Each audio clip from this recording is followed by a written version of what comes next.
The Caspian update for Elite Dangerous was deployed by Frontier into the game yesterday morning. We're going to talk more about the Caspian Explorer itself, some important bug fixes and the changes made to power play etc. on Friday's Witchspace News. In this video we're diving into one of the most significant updates that Odyssey's gameplay has ever had. Whilst the arrival of a new ship into the game is obviously a big deal, it's the other major feature of the Caspian update that will make it a benchmark moment for me personally. The Caspian update brings changes to the on-foot experience that, whilst they appear to be subtle on the surface, are actually huge and almost completely revamp the quality of the on-foot experience that was originally introduced with the Odyssey expansion now 4.5 years ago. The changes introduced are spread across 3 areas: player weapon damage to NPCs, weapon ammo and handling, and importantly NPC behaviour. I'll start with the NPC behaviour first. On foot adversaries now have a haste system which controls their movement speed, ramping up depending on the threat and urgency of their situation. In the previous generation of on foot AI it wasn't unusual to see soldiers engaging in what can only be described as a casual unhurried lollop even when they're under direct fire. In conflict zones in particular you'll now regularly see combatants in an all out sprint to get to their next objective, or in a lot of cases you. The changes don't stop at movement speed however. They will now make more decisive combat efficient choices and exhibit much better threat detection, whilst also constantly dodging into cover where possible and necessary. NPCs now crouch much more, often behind cover to evade, recharge their personal shields or reload their weapon, exhibiting much more responsive reaction times and overall make far better use of the available cover, being far less likely to stand in the open willfully absorbing anything you throw at them. Generally they behave much better when under threat. Whilst some NPCs will still flee danger, other of the more dangerous type will now willfully advance on you while under fire until their shield is depleted before seeking cover. If you're being engaged by 2 or more of these combatants they become a serious threat, especially in the higher level conflict zones, and in the time I've had to test so far I've found myself and my NPC allies being driven from positions we were attempting to hold because of the amount of sustained incoming gunfire from advancing foot soldiers. Enemy soldiers are now much more willing to use their 2 available grenade types, the EMP grenade and the good old fashioned explosive pineapple type, employing them to great effect to flush you and your comrades out from capture points or some of the more comfortable positions in Odyssey's battle spaces. The patch notes even state that the new NPC behaviour allows them to use memorised and reported positions to better identify large groups of players. One of the things I definitely feel like I've experienced more in the 24 hours since the Caspian dropped is larger groups of NPCs in conflict zones exchanging fire around zones of importance. It seems like a logical thing, but it was something that, whilst not completely lacking in the previous generation, felt perhaps more like a happy accident. At Odyssey's retweaked CZs I found myself having to use deployable shield grenades way more than I have ever had to use them in the past when my comrades and I were faced with a large combative force intent on taking the same objective we were, and that's no bad thing. Those shield bubbles are really now coming into their own. Most of these NPC behaviour changes are most apparent around conflict zones, but behaviour at populated settlements appears to have also been tweaked and tightened up as well.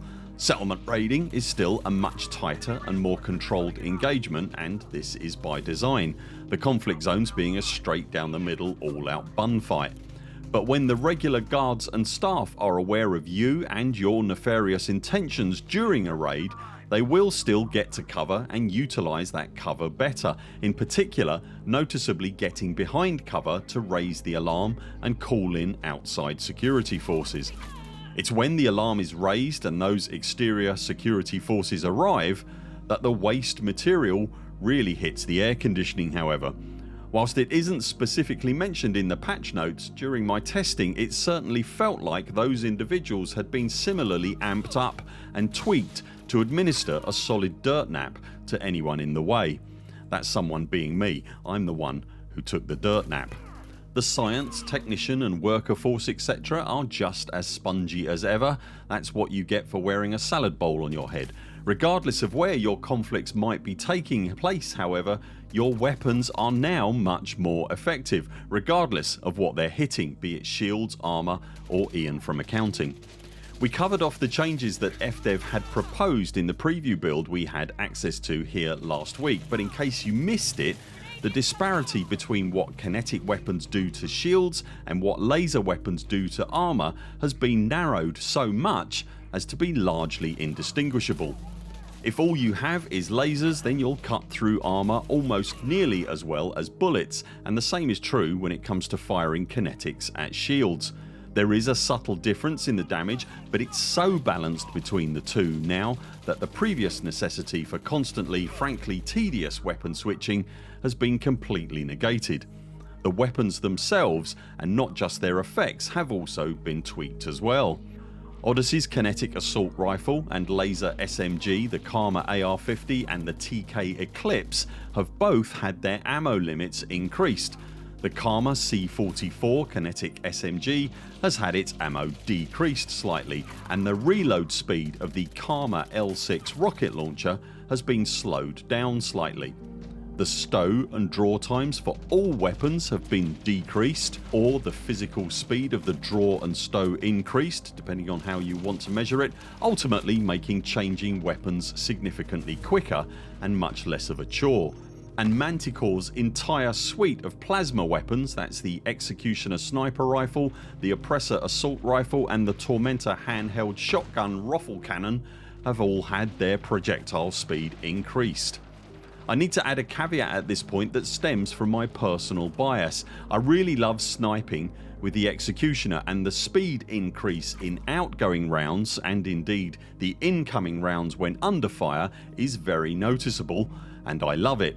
It feels much more like a proper video game sniper rifle now, and not at all like a luminous melon chucker, which I'm frankly overjoyed about. I am aware that some folks engineer the tangos off of the shotty, adding a scope etc and use it as an effective sniper rifle. I haven't tried that personally, but if you empty one at close range into a combatant today, it will behave exactly the same way that it did last week, and that has indeed been my experience with it. The Oppressor plasma rifle is actually the weapon that I've been asked about the most, and it's the weapon I've used the least in the game, basically because it didn't sit well with me personally, and the round speed always felt like I was shooting at yesterday. When the rounds did land, they didn't do enough damage to warrant its use. Even with the Caspian changes, I'm not personally noticing anything significantly different with it. I may well have landed a few extra rounds than I normally would have, but the damage they did was, again, still not significant enough for me personally to warrant revisiting it. I'm very aware that the Oppressor has a fan club, so your mileage may well vary with it, but I'm not the guy to call a difference in that particular arena. Do please let me know your experiences with it however, old and new, in the comments below. I'm curious to understand it from those that really favour the weapon. With these changes and the extra interest that it's almost certain to bring to the game's on-foot gameplay, it's a shame that FDev didn't also tighten up the process of finding an appropriately levelled on-foot conflict, as the difference between a low, medium and high conflict on the ground can be quite stark. There is however no way, as best we can determine, to tell what level a conflict is without visiting a Frontline Solutions desk or actively engaging with it. Case in point, these two surface starports, according to the system map, are threat level 1. Low threat you would think. Indeed, if you are raiding them without a conflict zone being present, they are indeed low threat. However, that threat level isn't related to the conflict currently raging on the surface.